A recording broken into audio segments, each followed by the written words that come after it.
म्हणजे सगळे प्रयत्न करूनही जर रिझल्ट मिळत नसेल तर त्याला आपण बर्थ डेट नुसार चेंजेस करून दिले, त्याच्यानंतर त्यांच्या वास्तूनुसार चेंजेस करून दिले तर नक्की या सकारात्मक बदल होतात. आता धकाधकीच्या जीवनामुळे किंवा ऑफिसमुळे वेळ मिळत नाही तर त्याच्यासाठी ते कुठेतरी मागं पडतंय, म्हणून मग ती कन्सेप्ट डोक्यात येऊन उमरा स्प्रे हा बनवलेला आहे. त्यामध्ये त्या सगळ्या वस्तूंचा उपयोग केलेला आहे. मी फक्त क्रिस्टल्सच नाही सजेस्ट करत, तर पहिल्यांदा मी दैवी उपासना किंवा ते काही जी उपासना करतायत तर त्या रिलेटेडच त्यांना आधी गाईड करते. जे आपण करतोय ते पॉझिटिव्हली केल्यानंतर आपल्याला त्याप्रमाणे मार्ग मिळत जातात. प्रत्येक वेळेसच कुणाला तरी पत्रिका दाखवायची गरज आहे किंवा याची गरज, तसं काही नाहीये. रसिक मोहिनी. हाय, हॅलो, नमस्कार. रसिक मोहिनीच्या या नवीन पॉडकास्टमध्ये मी भाग्यश्री देसाई आपल्या सगळ्यांचं मनापासून स्वागत करते. आज ज्या आपल्याकडे गेस्ट आलेले आहेत त्या सोनाली माऊसकर मॅडम या वास्तू आणि अंकशास्त्र सल्लागार आहेत. शिवाय प्राचीन वैदिक ज्ञान आणि आधुनिक पद्धतींचा वापर करून त्या व्यक्तीच्या जीवनामध्ये सकारात्मक बदल घडवण्याचा त्या प्रयत्न करतात. त्यांनी आतापर्यंत 3000च्या वर लोकांना मार्गदर्शन केले. अंकशास्त्र, वास्तू, ज्योतिष, क्रिस्टल अँड कॅन्डल हिलिंग यासाठी त्या प्रसिद्ध आहेत. शिवाय ऑरा स्प्रे, उमरा स्प्रे, हिलिंग कॅन्डल्स ही त्यांची स्वतःची उत्पादनं आहेत. व्यक्तीच्या जीवनात सकारात्मक बदल घडवून अडथळ्यांचं यशात रूपांतर करणं हा त्यांचा मुख्य उद्देश आहे. तर भेटूया आजच्या गेस्टना, सोनाली माऊसकर मॅडम. सोनाली मॅडम, तुमचं रसिक मोहिनीच्या पॉडकास्टवर मनापासून स्वागत आहे. नमस्ते. आणि आपल्या पॉडकास्टला जे गेस्ट येतात त्यांच्याकरता जागृती एंटरप्राइजेस एक छोटंसं गिफ्ट पाठवतात, हे खास तुमच्याकरता. थँक्यू. आत्ता जशी मी तुमची ओळख करून दिली तर मला सांगा की तुम्ही आता न्यूमरोलॉजी असेल म्हणजे वास्तू कन्सल्टंट आहात, तर मुळात हा प्रवास तुमचा सुरू कधी आणि कसा झाला? न्यूमरोलॉजीचा माझा प्रवास, मला त्या विषयाबद्दल आवड होती, उत्सुकता होती. एक जाणून घेण्याची उत्सुकता असते ना की काय आहे अंकशास्त्र वगैरे, त्यामुळे तशी झाली. बरं, साधारण कधी सुरुवात झाली आणि कितव्या वर्षी? लहानपणी का मोठेपणी? माझं बालपण हे वाईमध्ये गेलं. तर माझे वडीलही पौरोहित्य करतात. तर त्यांच्या बरोबर ज्योतिषाचा थोडंफार अभ्यास होत होता. लग्नानंतरही त्यामध्ये अजून कोर्सेसची भर पडली आणि त्यामध्ये मग एक डेव्हलपमेंट होत गेली. बरं बरं बरं बरं, खूप छान. आणि तुम्ही म्हणालात की तुम्ही लाईफ अलाइनमेंट स्पेशलिस्ट म्हणून काम करता, तर म्हणजे नक्की काय आहे हा लाईफ अलाइनमेंट स्पेशलिस्ट? म्हणजे नक्की काय? लाईफ अलाइनमेंट म्हणजे व्यक्तीची जन्मतारीख आणि त्याचं नावाचं स्पेलिंग, त्यानंतर मोबाईल नंबर, अजून गाडीचे नंबर्स, हे जे नंबर्स आहेत, आपलं जे मेन आयुष्य आहे ते नंबर्स भोवतीच फिरतं. तर त्या नंबर्समध्ये जर वर खाली झालं तर ती अलाइनमेंट थोडीशी बिघडून एखाद्याचं लाईफ हे बिघडू पण शकतं.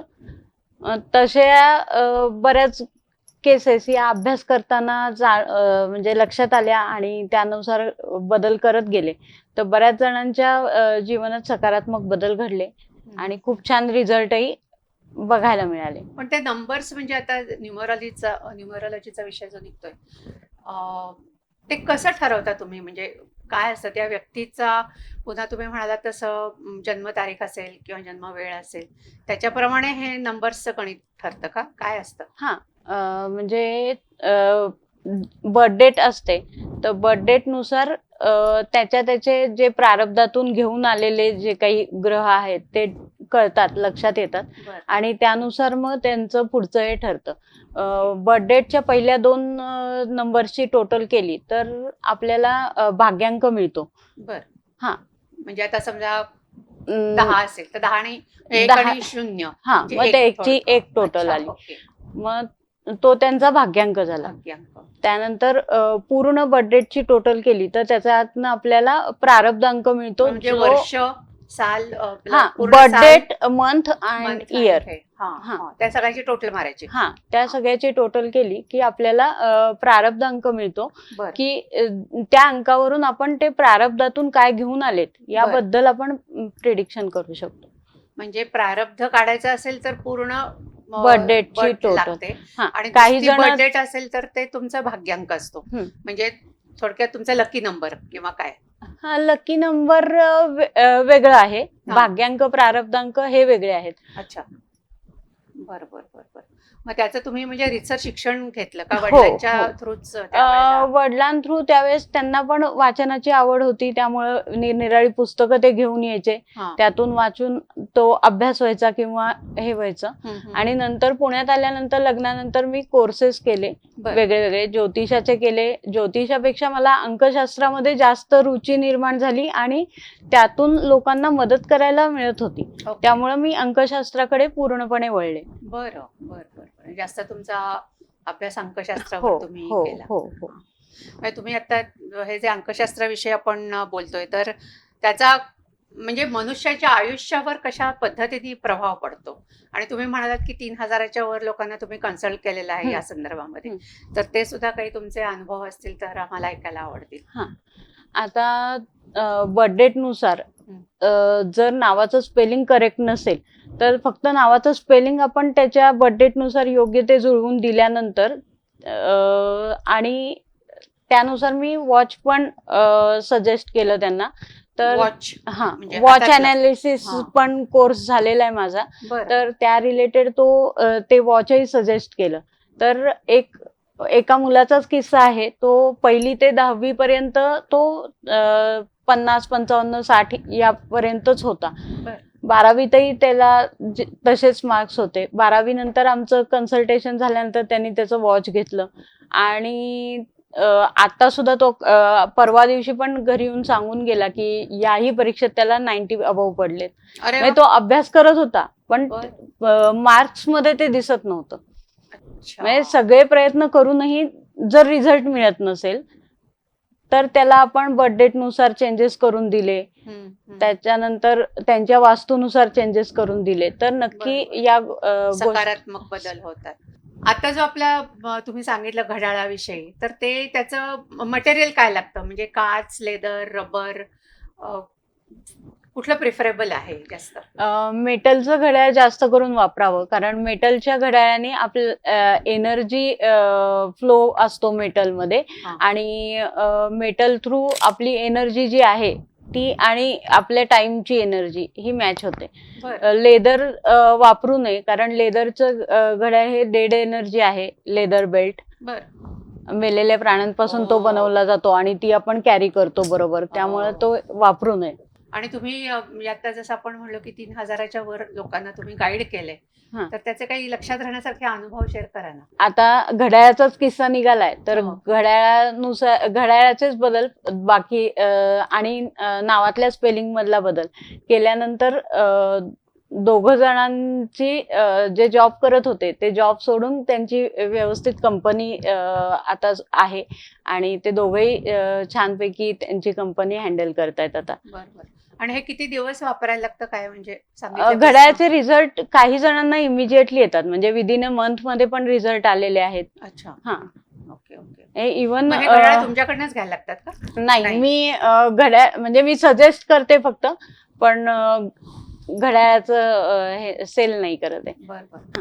पण त्याचा म्हणजे आता आपण फोनवरही बोलत होतो, तुम्हीच म्हणजे म्हणालात की लोकांचा याच्यावर विश्वास बसतो की नाही हे कसं कळतं, तर त्याविषयी जरा सांगा ना. कारण खूप याच्याविषयी मतभेद असतात की याची काही उपयोग होतो का किंवा असं, म्हणजे थोडंसं लोकांना वाटतं सुपरस्टिशियस आहे का काय किंवा असं. तर हा आता तुम्ही म्हणजे इतक्या लोकांचं जर तुम्ही हे केलेलं आहे त्या दृष्टीने आणि त्याचे अनुभवही तुम्ही घेतलेले आहेत, लोकांचाही अनुभव तुम्ही सांगताय, पण मग हे खरोखर कशा पद्धतीने काम करतं आणि लोकांनी त्याच्यावर विश्वास कसा ठेवायला पाहिजे याविषयी पण सांगा. नंबर्स, त्यानंतर नेम स्पेलिंग, मोबाईल नंबर आणि वॉच आणि वास्तूतील एनर्जी हे सगळे माणसाच्या जीवनावर सकारात्मक बदल घडवतात आणि नकारात्मकही बदल त्याच्यामुळे घडतात. पण हे मानला तर देव, नाहीतर म्हण आहे त्याप्रमाणे हो. ते आहे खरं तर. आणि बऱ्याच जणांचा आता सध्या विश्वास नाहीये किंवा काही जणांकडनं गैरफायदा घेतला जातो. हो ना, हो ना. हा. ते तर खूप ऐकायला मिळतं. हा, मग या केसमध्ये प्रत्येकाने सल्ला घेताना डोळे उघडे ठेवून योग्य व्यक्तीचा सल्ला घ्या, की जिथे आपण मिसगाईड होणार नाही.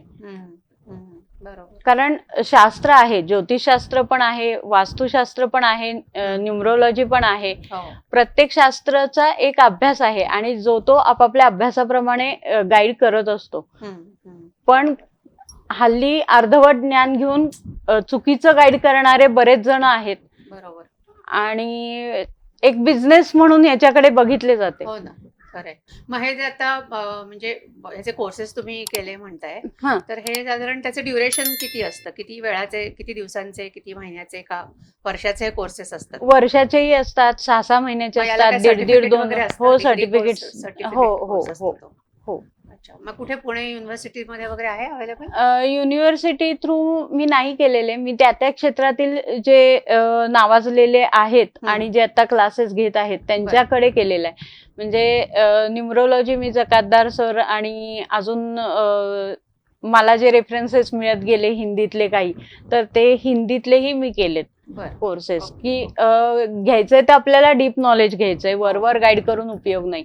किंवा क्रिस्टल हिलिंगचा म्हटलं तर शारदा कर्वे मॅडम यांच्या थ्रू केलेला आहे. त्यानंतर वास्तूचा कोर्स हा रविराज अहिरराव सरांकडून केलाय. म्हणजे आपण जर त्या ज्या व्यक्तीकडे त्यातलं योग्य ज्ञान आहे त्याच्या थ्रू जर आपण ज्ञान घेतलं तर आपण कॉन्फिडेंटली काम करू शकतो, लोकांचे प्रश्न सोडवू शकतो आणि प्रश्न सोडवण्यात आनंद जो आहे ना तो खूप छान आहे. ते तर आहे.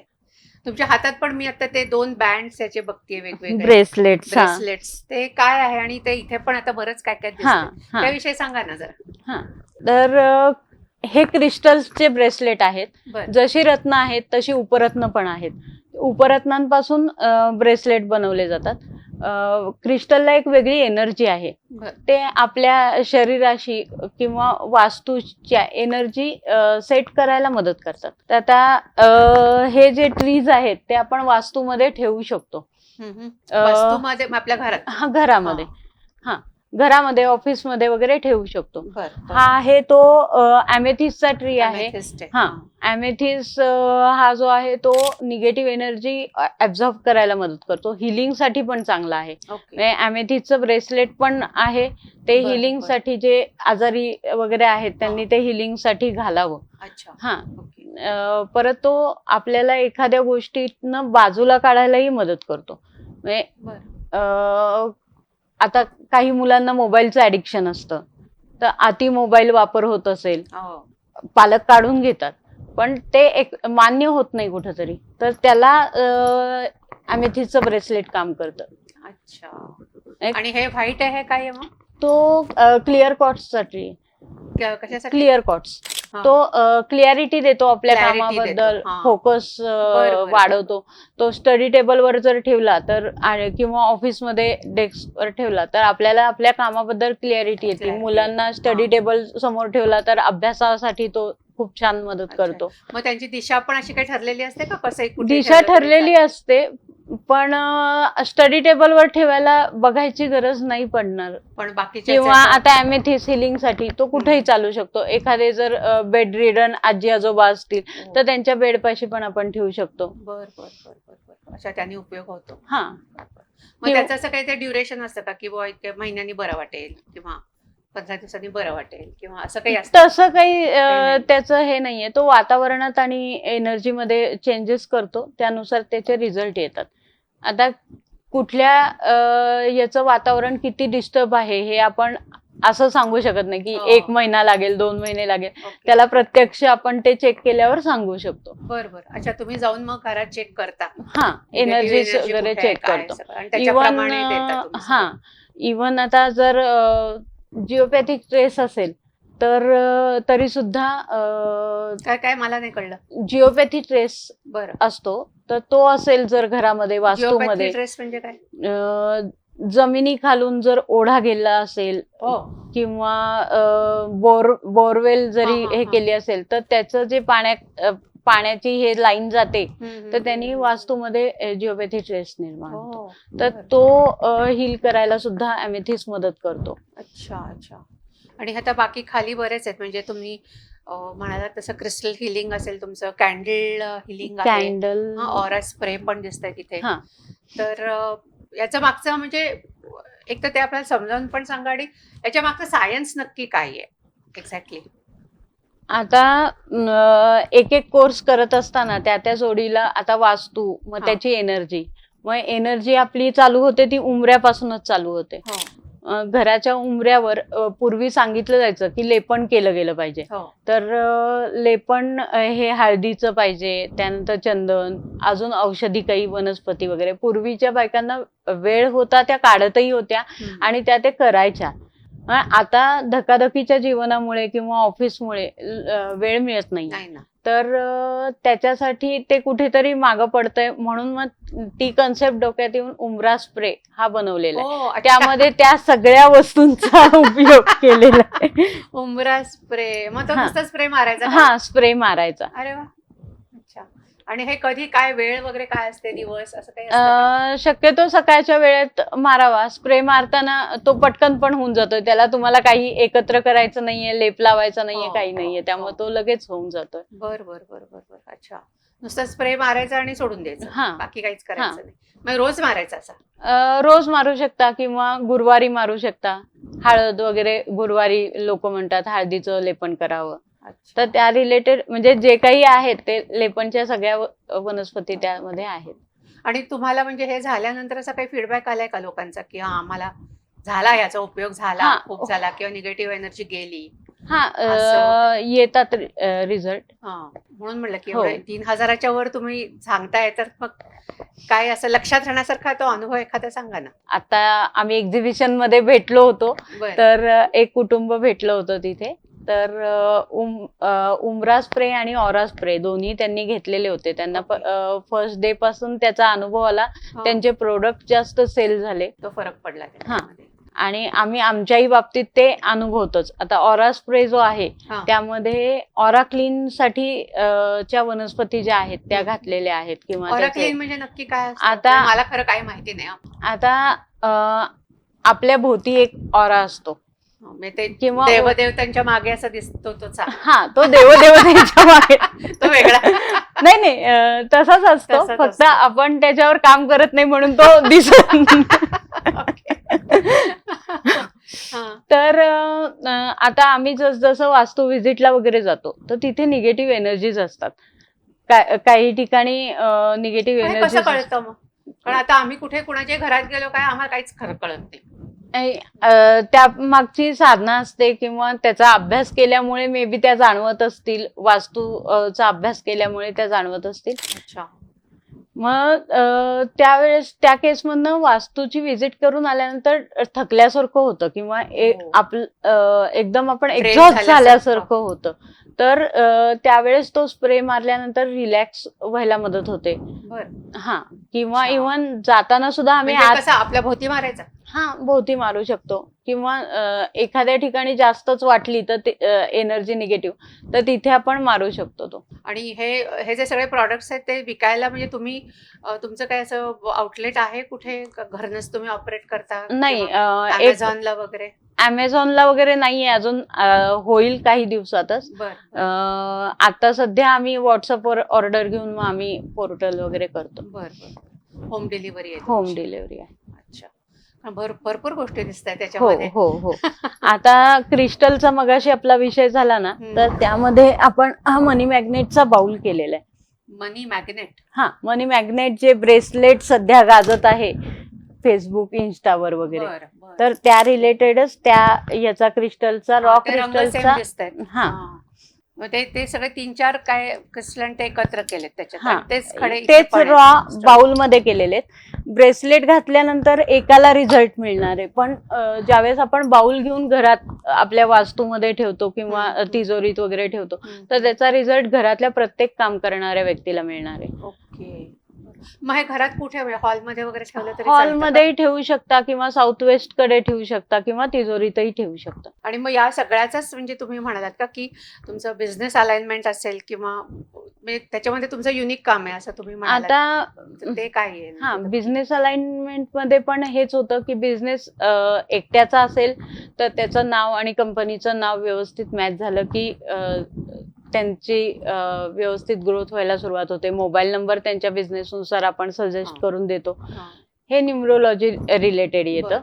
आणि जर पार्टनरशिप मध्ये बिझनेस असेल तर दोन्ही पार्टनर, 3 पार्टनर काय असतील ते पार्टनरच्या बर्थ डेट त्यानुसार त्यांच्या कंपनीचं नाव कॅल्क्युलेट करून दिलं जातं आणि त्यांचा कंपनीसाठीचा लागणारा मोबाईल, पण तो मोबाईल चॉईस करताना सगळ्या पार्टनरच्या बर्थ डेटचा विचार करावा लागतो. हो. थोडं कॉम्प्लिकेटेड आहे. अच्छा, पण मग ह्याचा काय साधारण म्हणजे ते आता समजा तुम्ही म्हणाला तसं 3 पार्टनर्स आहेत, तिघांचा बिझनेस आहे, तिघांचे वेगवेगळे मोबाईल आहेत, मग त्याचे नंबर्स असे त्या एकमेकांना अलाइन होणारे लागतात, कसं लागतं ते? पूर्ण मोबाईल नंबरची जी टोटल आहे ती त्यांच्या बर्थ डेट नुसार तिघांच्याही बर्थ डेट घेतल्या जातात. त्या बर्थ डेट कॅल्क्युलेट, मगाशी भाग्यांक प्रारब्धांक सांगितलं त्याप्रमाणे त्या कॅल्क्युलेट केल्या जातात. त्यानंतर आपण हे करतो की त्या तिघांचेही लकी नंबर काढले जातात. लकी नंबर म्हणजे काय असतात नक्की? लकी नंबर म्हणजे त्यांच्या जे भाग्यांक आहेत, प्रारब्धांक आहेत, यांना पॉझिटिव्ह रिझल्ट देणारे नंबर्स म्हणू शकतो किंवा त्यांना त्या तारखांना पॉझिटिव्ह राहणारे नंबर्स म्हणू शकतो. अच्छा अच्छा, ते अजून वेगळे असतात. हो, भाग्यांक आणि याच्यापेक्षा वेगळे असतात. अच्छा अच्छा, मग ते तुम्ही म्हणजे त्या व्यक्तीनुसार ते काढता वेगवेगळे आणि त्याच्यानुसार मग ते तुमचे फक्त मोबाईल का बाकीचं सुद्धा म्हणजे गाडीचा नंबर? हो, तो त्याचाही उपयोग होतो. गाडीच्या नंबरचा पण त्यानुसार उपयोग होतो. असंही म्हणतात की अमुक एक दिवशी ह्या तारखेला काम केलं की फरक पडतो किंवा ह्या तारखेला एखाद्याने काम करू नये, असं पण असतं का त्याच्यामध्ये? असतं, पण जर करायचंच असेल तरी त्यातही मार्ग आहेत. म्हणजे आपण त्यानुसार काहीतरी कारण आपण प्रत्येक अपॉइंटमेंट आपण पुढे ढकलू शकत नाही. एखादी अँटी तारीख आपल्यासाठी जर आली असेल चांगल्या अपॉइंटमेंटसाठी तर आपण त्या रिलेटेड काही उपासना वगैरे करून ते आपण करू शकतो. मी फक्त क्रिस्टल्सच नाही सजेस्ट करत, तर पहिल्यांदा मी दैवी उपासना किंवा ते काही जी उपासना करतायत तर त्या रिलेटेडच त्यांना आधी गाईड करते. शक्यतो ब्रेसलेट लगेच सजेस्ट करत नाही. Okay okay. अच्छा, उपासना म्हणजे काय, कोणा असं स्पेसिफिक काही असतं? नाही, तुमची रेग्युलर करताना तर प्रत्येकाने आपापल्या कुलदेवीची उपासना, कुलदेवतेची उपासना ही केलीच पाहिजे खरं तर, कारण ते आपल्या कुलांचं रक्षण करत असतात आणि पूर्वी हे केलं जात होतं रेग्युलरली घरात. त्यामुळे पूर्वीच्या घरात जरी वास्तुदोष असेल तरी एनर्जी पॉझिटिव्ह होत्या, पण आता त्याचा लगेच इफेक्ट जाणवतो.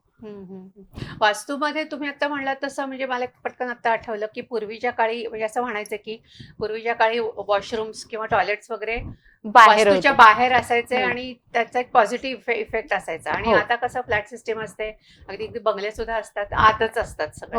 मग त्याचा काही असा निगेटिव्ह परिणाम होतो का? होतो.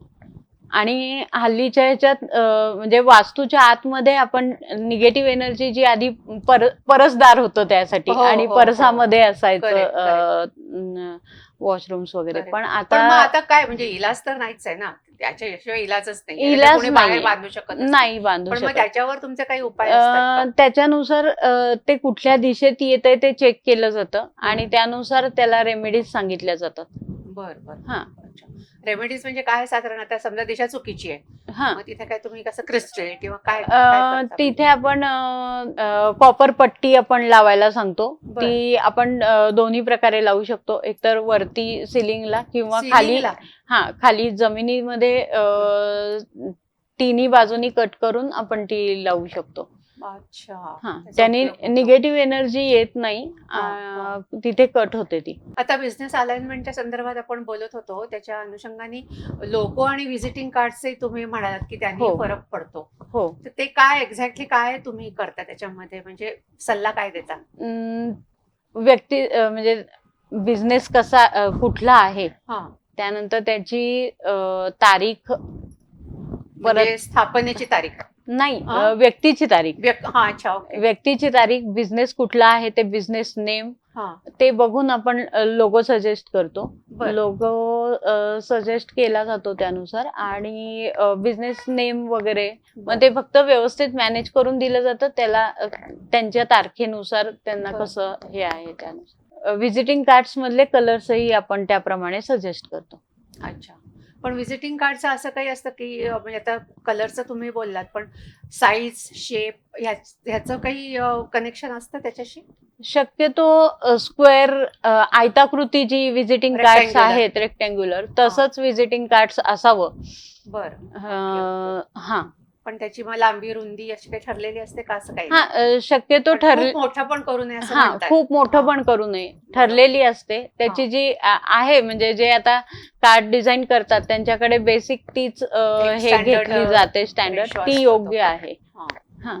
आणि आता तेच म्हणजे बिझनेसच्या संदर्भातले सुद्धा काही तुमचं असं काही लक्षात राहणारे अनुभव आहेत का, की ग्रोथ झाली बा व्हिजिटिंग कार्डमुळे, किंवा लोगो एक पण वेगळा केला, किंवा व्हिजिटिंग कार्ड बदललं, अशामुळे काही फरक पडलाय, असं काही झालंय का कोणाच्या बाबतीत? माझ्याच वास्तूच्या क्लासमधला एक कलिग आहे, तर त्याचं व्हिजिटिंग कार्ड हे आम्ही म्हणजे वास्तूच्या क्लासमध्ये जाता न्यूमरोलॉजी बद्दल चर्चा झाली, मग तो म्हणला मॅडम तुम्ही माझं कार्ड सजेस्ट करा. तर त्यानुसार त्याला कार्ड सजेस्ट करून दिलं, आणि त्याचा आता बिझनेस जो आधी हे होता तो आता एकदम छान चाललाय. तो इंटेरियर आणि आर्किटेक्ट पण आहे, तर त्यानुसार तो त्यामध्ये त्याने. आजकाल लोकांना स्ट्रेस किंवा फायनान्शियल इश्यूज किंवा निगेटिव्ह एनर्जी याचे खूप अनुभव येत असतात, तर त्यासाठी घरच्या घरी करता येतील असे काही सोपे उपाय तुम्ही सजेस्ट कराल का आपल्या रसिकांकरता? आजकाल निगेटिव्ह एनर्जी आणि डिप्रेशन, एन्झायटी वगैरे या गोष्टी वाढत आहेत, तर त्या गोष्टी वाढतायत, तर त्याला मगाशी मी तुम्हाला म्हटलं त्याप्रमाणेच की आता कुलदेवतेची उपासना पूर्वीच्या काळी जी होत होती रेग्युलरली घरात, ती होत नाहीये. दिवाबत्ती, धूप आरती, लहान मुलांकडनं देवाचे स्तोत्र म्हणून घेणं, या गोष्टी कुठेतरी मिसिंग होत आहेत सध्या. तर त्या गोष्टी सुद्धा करायला सुरुवात केली तरी सुद्धा बराच फरक पडेल. हा, म्हणजे आणि जे आपण करतोय ते पॉझिटिव्हली केल्यानंतर आपल्याला त्याप्रमाणे मार्ग मिळत जातात. प्रत्येक वेळेसच कुणाला तरी पत्रिका दाखवायची गरज आहे किंवा याची गरज, तसं काही नाहीये. साबण इथे जे आहेत, डिव्हाइन ऑरा, आणि इथे अजून काय काय बरेच दिसतात, हे पण काय आहे? ते बाथ सॉल्ट आहे. बाथ सॉल्ट आहे, याविषयी सांगा ना जरा. हे आता अजून एक नवीन प्रोडक्ट आम्ही लॉन्च केलं होतं मध्ये, तर बाथ सॉल्ट आहे. हे लव्हेंडर फ्लेवरचं आहे, आणि यात लेमन पण एक फ्लेवर आहे. अजून बाकीचे फ्लेवर्स येत आहेत. हे रिलॅक्सेशन साठी चांगलं आहे. इप्सम सॉल्ट जे म्हणतात, तर ते यूज करून हे बनवलेलं आहे. ते थोडंसं जरी घालून आपण आंघोळीच्या पाण्यामध्ये घालून जरी हे केलं तरी आपल्याला निगेटिव्ह एनर्जी पासून पण दूर होतो, रिलॅक्सेशन पण अनुभवलं जातं. नुसतं पाण्यात घालायचं आंघोळीच्या? हो हो. पण ते शॉवर घेतात त्यांनी काय करायचं मग? त्यांनी थोड्याशा पाण्यामध्ये मिक्स करून घेऊ शकतात ते अंगावर. अच्छा. हा, किंवा इव्हन थकल्यानंतर काही जणांच्या पायावर सूज येते, दिवसभर पाय दुखत असतात, त्यावेळेस गरम पाण्यात पाय घालून बसतात, तर त्या ह्याच्यातही 1 चमचाभर पाण्यात टाकून जर पाय ठेवून बसलं तरी त्याचे छान रिझल्ट येतात. हे साबण पण इथे बरेच दिसत आहेत वेगवेगळ्या कलरचे, आणि तर याविषयी सांगा ना जरा. हा, तर हे सोप जे आहेत आपले ते केमिकल फ्री आहेत, आणि डिव्हाइन ऑरा म्हणून आमची जी कंपनी आहे तर त्यामध्ये ते बनवले जातात. तर नीमचं आहे, त्यानंतर गोट मिल्क आहे, ॲलोवेरा आहे, चारकोल आहे. अरे वा. आणि हे सगळे म्हणजे हे सगळे तुम्ही स्वतः हा, हे केलेलं आहे? सगळे प्रोडक्ट आता हे बाथ सॉल्ट, उमरा स्प्रे, ऑरा स्प्रे, हे सगळे डिवाइन ऑरा या कंपनीच्या नावाने आमचे तुमच्या आहेत ह्याचे ते. product. हा. अरे वा, छान आहे.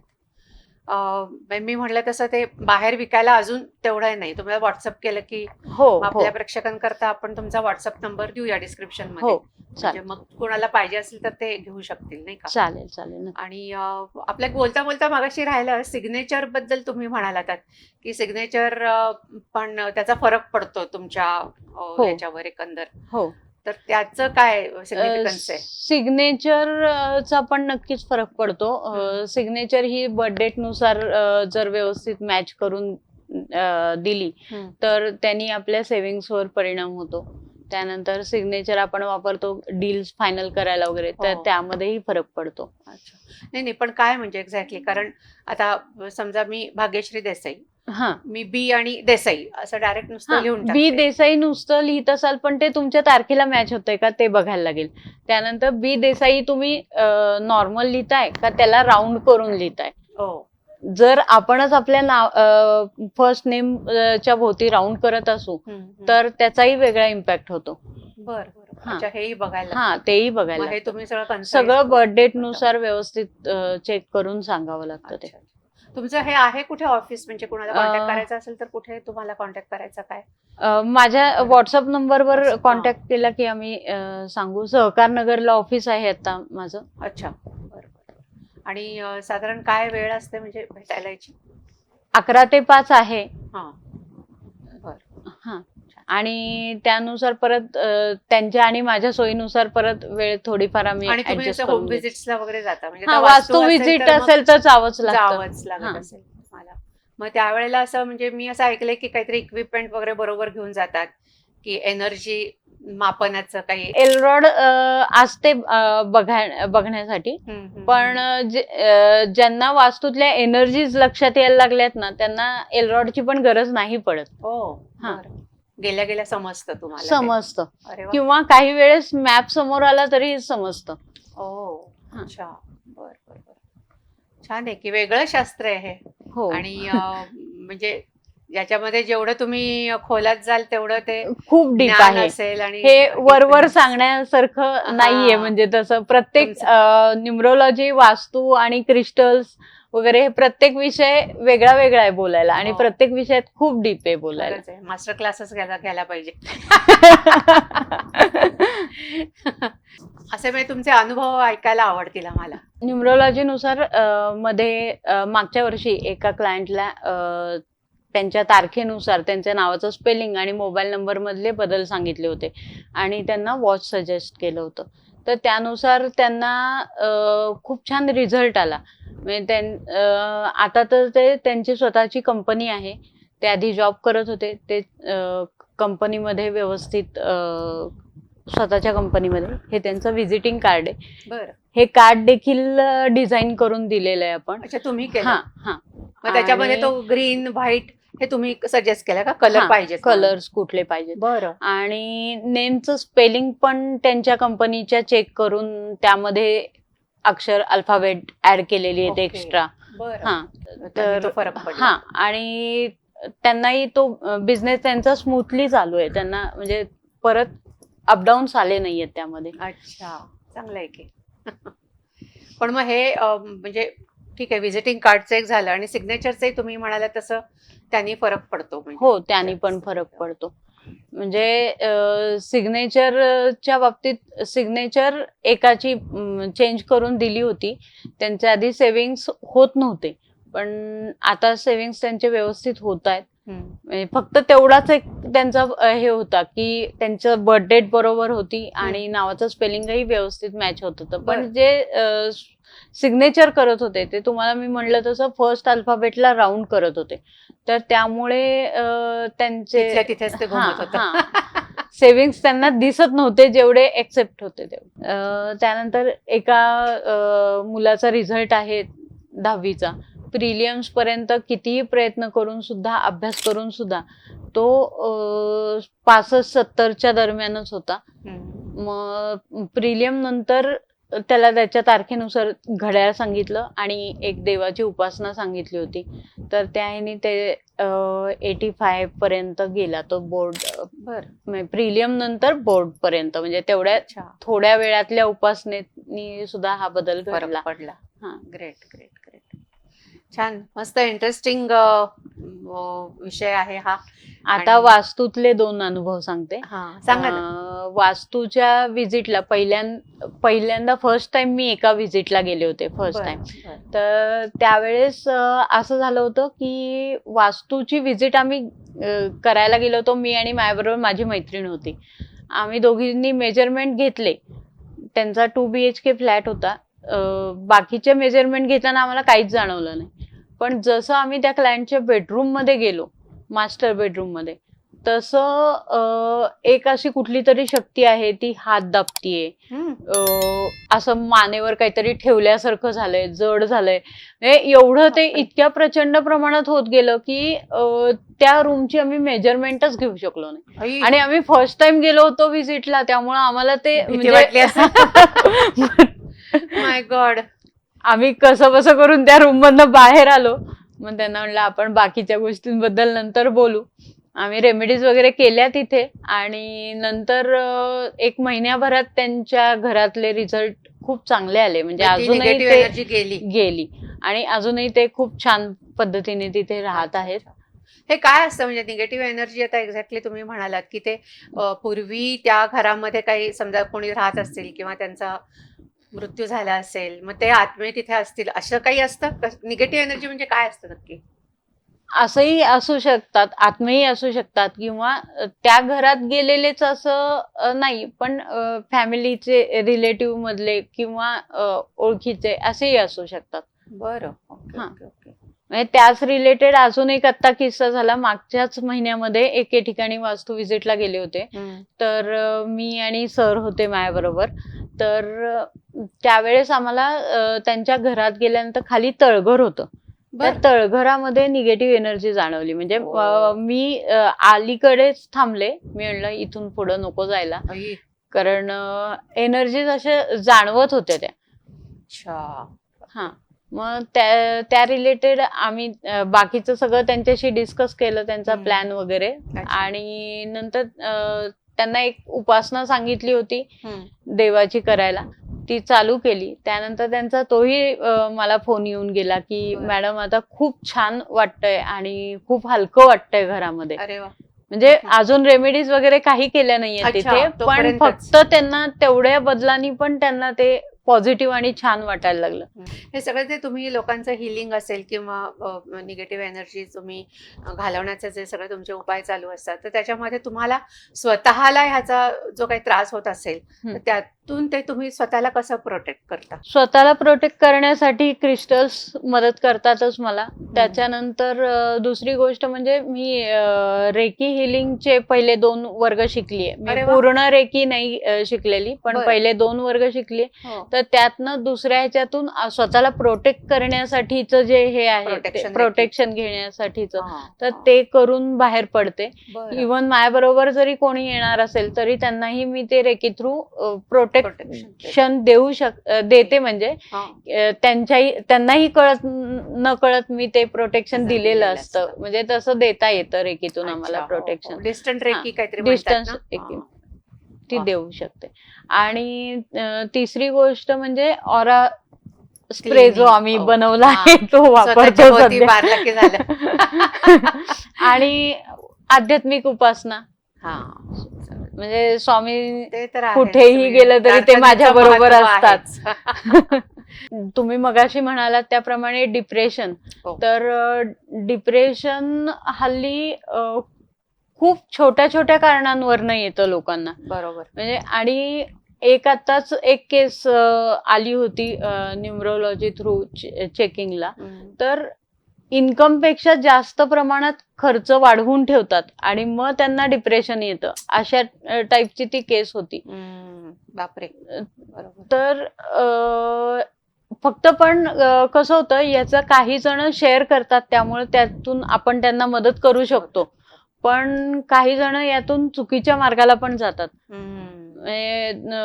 आपण बघतो की आत्महत्या किंवा मारामारी हेही केसेस वाढतात. तर याही केसेसमध्ये आपण योग्य सल्ला जर त्यांनी घेतला योग्य व्यक्तीचा तर ते त्यातनं बाहेर पडू शकतात. बरं. हा. पण मग डिप्रेशन करता त्यातलं काही आहे वेगळं असं काही हो, तुमचं? डिप्रेशन साठी आपण ब्रेसलेट देऊ Bracelet. शकतो. हा, त्याचा उपयोग होतो. हो हो. आणि कधी म्हणजे कसं असतं की योग्य व्यक्तीचा सल्ला हे जास्त महत्वाचं आहे. हो, ते तर आहेच हा. ना. आणि त्याच्या थ्रू म्हणजे तुम्ही मी म्हणालात हेही तसं- म्हणेन की जे सल्ला देतायत त्यांनीही याचं भान ठेवावं ठेवायला की पाहिजे. आपल्याकडं जो गायडन्स घ्यायला आलेला आहे तो फसवता का हा, तो आपल्या इन्कमचं साधन नाहीये तर त्याला मदतीची गरज आहे आणि आपल्याकडे ते नॉलेज आहे तर आपण त्यांना नक्कीच मदतीचा हात देऊन वर आणू आणू शकतो. खूप छान, खूप छान. खूप छान वाटलं तुमच्याशी गप्पा मारून. आणि व्हास्ट आहे नॉलेज तुमचं. आणि एवढे सगळे प्रॉडक्ट्स आणि हे म्हणजे मला खात्री आहे की आपल्या प्रेक्षकांनाही हा आवडला असेल. आणि यातले काही काही जर कोणाला तुम्हाला कॉन्टॅक्ट करायचा असेल तर ते आपण डिस्क्रिप्शन बॉक्समध्ये देऊ हो. सगळी माहिती. हो, मग ते कॉन्टॅक्टही करतील तुम्हाला. चालेल चालेल तर नक्की. छान वाटलं तुम्ही आज आवर्जून आमच्या पॉडकास्टला आलात आणि आपला बहुमूल्य वेळ दिलात आमच्यासाठी. त्याकरता मनापासून आभार. या व्हिडिओच्या खाली हाईप HYPE बटन असेल ते कृपया प्रेस करा आणि या व्हिडिओला पॉइंट्स द्या. त्यामुळे यूट्यूब अल्गोरिदमनुसार यूट्यूब हा व्हिडिओ जास्तीत जास्त लोकांपर्यंत पोहोचवतो. आपल्या रसिका मोहिनी चॅनलही नक्की सबस्क्राईब करा. आम्हाला फेसबुकला आणि इन्स्टाला सुद्धा प्लीज फॉलो करा. रसिका हो, हा पॉडकास्ट तुम्हाला कसा वाटला हे आम्हाला कॉमेंटमध्ये नक्की कळवा.